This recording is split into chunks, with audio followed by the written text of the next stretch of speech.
Welcome back to the Faith and Business Podcast. I am your host, Elle Edwards, founder of the Faith and Business Playground. I'm here with mentoring, accountability, and this podcast to help you be youier, to help you embrace your inner weirdo so you can make Jesus CEO of your life and business. And, of course, I would love it if you'd come and join the free Faith and Business Playground group on Facebook, because we're having conversations around all of the different content that's coming up through the podcast.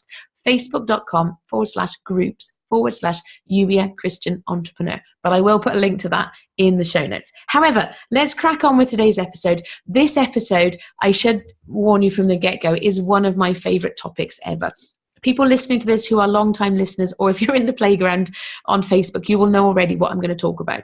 I had it in my notes because it relates to you being you and embracing your inner weirdo. But I'm calling this episode, How to Yellow Car Your Way to Your Little Weirdo. We are talking about the reticular activating system. It is one of my favorite topics, as you know, because it's so clever. I love the way that God created our brains. So the quick version of this, because these episodes, I'd like to keep them succinct, but also I know lots of people listening will have heard me say this before, but the reticular activating system is a little bit at the back of your brain that does many things. It regulates your body temperature, amongst other things, but it also acts as a filter. And so the reason why I'm calling this yellow car, I have a bright yellow car. As of 2013, I think I had that car. And I noticed a phenomenon that after getting my yellow car, I suddenly started seeing yellow cars all over the place. Not the exact same car. One time we went to France on holiday, and one time I did actually see my exact car, except it was French. And I got a brilliant photo, I have to try and find it, of my car parked alongside the identical French version of my car. However, around town, I don't see the exact same car, but I do see yellow cars all over the place. Now, the reason why that happens is thanks to the reticular activating system. It will happen to you. Think about this for a moment. If you've ever had an occasion where you've bought a new car and suddenly you start seeing cars like yours all over the place, or maybe a friend of the family buys a new car. I quite often, one of my daughter's best friends, her mum has a really cute baby blue car. And I see these baby blue cars quite often around town, mostly because when it's her, I'll obviously give her a great big wave. And so when I see a baby blue car coming towards me, I have to quick look and see if it's her or not. But it's not just cars, obviously. You know, the other example of this is if you find out that you're expecting a baby, or somebody within your close either friends or family is expecting a baby, you'll suddenly start seeing people with pushchairs and prams all over the place, because your brain will filter in the things that it thinks are important to you. If you were to consciously notice every single piece of information that comes at you in a day, you would go bonkers. You'd get nothing done because you'd spend your whole day noticing. So to save you from going completely bananas or from being completely paralyzed by all this information, your brain acts as a filter in a similar way to the Facebook algorithm. This is my concrete real world example for you.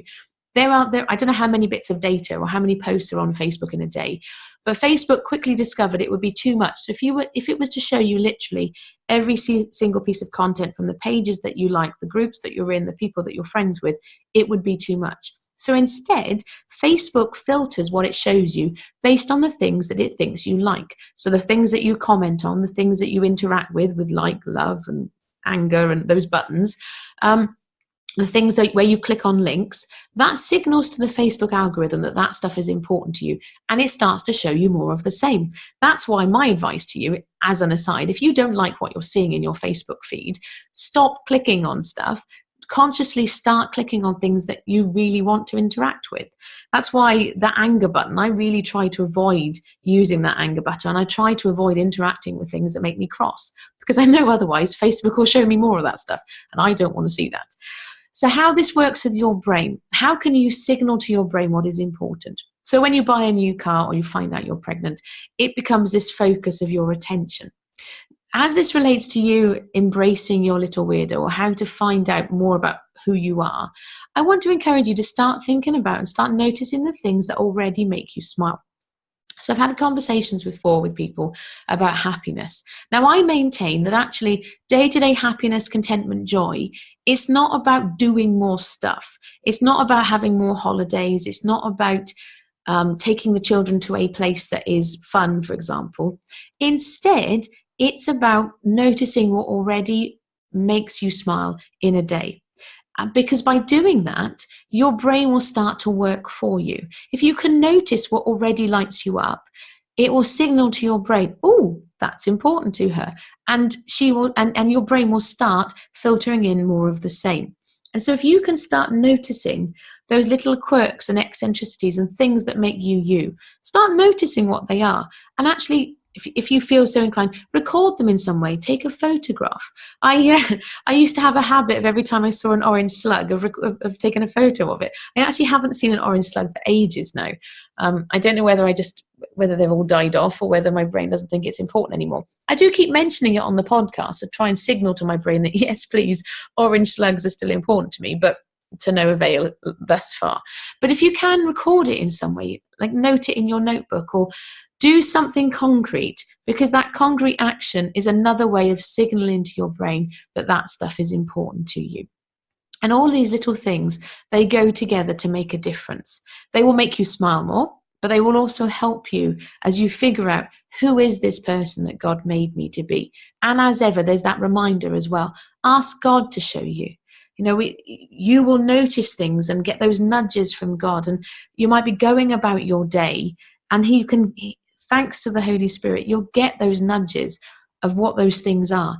But sometimes we're so busy and so focused and doing the work, we don't get time we don't allow ourselves to see that. So I guess really the prayer at the start of every day is, open my eyes, help me to see. There's a story of, I always muddle up whether it's Elijah or Elisha. One of them, his servant or his helper or his co-worker or whatever, couldn't see all the forces of good that were surrounding them until Elijah or Elisha, whichever one it is, prayed and God opened their eyes. And so I guess that's part of the prayer every day, is open my eyes to see those things, please. And so I ask God to help you to see those things that light you up. Who is it? Who am I? One of the comments that we have, a conversation we had in Facebook in the group last week, was the quite honest assessment that I don't know who I am, was one of the statements. And that was echoed by somebody else as well. If you don't know, start noticing the times when you do know, and ask God to help you see more of what that looks like. And your brain then, because God designed it that way, will also help you as well. So that is your writing prompt, or however you're recording that. I will remind you though, the writing prompt is, what already lights you up? What already makes you smile? How are you already being you? What already are those quirks and eccentricities? Lots of questions in there, but they're all basically the same question. We're going to wrap that up with, what already lights you up, makes you smile, helps you to be you. Start noticing what those things are, record them in some way. Ideally, come and share them over in the Facebook group as well. We can talk about this together. But start noticing, ask God to show you, and then your brain will filter in more examples. And the more you see it, the easier it becomes to see it. It's like a self-fulfilling prophecy. Have fun with it. Like I reminded you yesterday, lighten up, have fun with it. Don't get too angst about it. There are no right or wrong answers. Just try it. See how you get on. I will be back tomorrow, but like I say, if you're not in the Facebook group already, do please consider coming and joining us, because we are talking about this stuff together every single day, and I'm having some really fun conversations. But I'll be back tomorrow. In the meantime, thank you for listening. Take care. Bye-bye.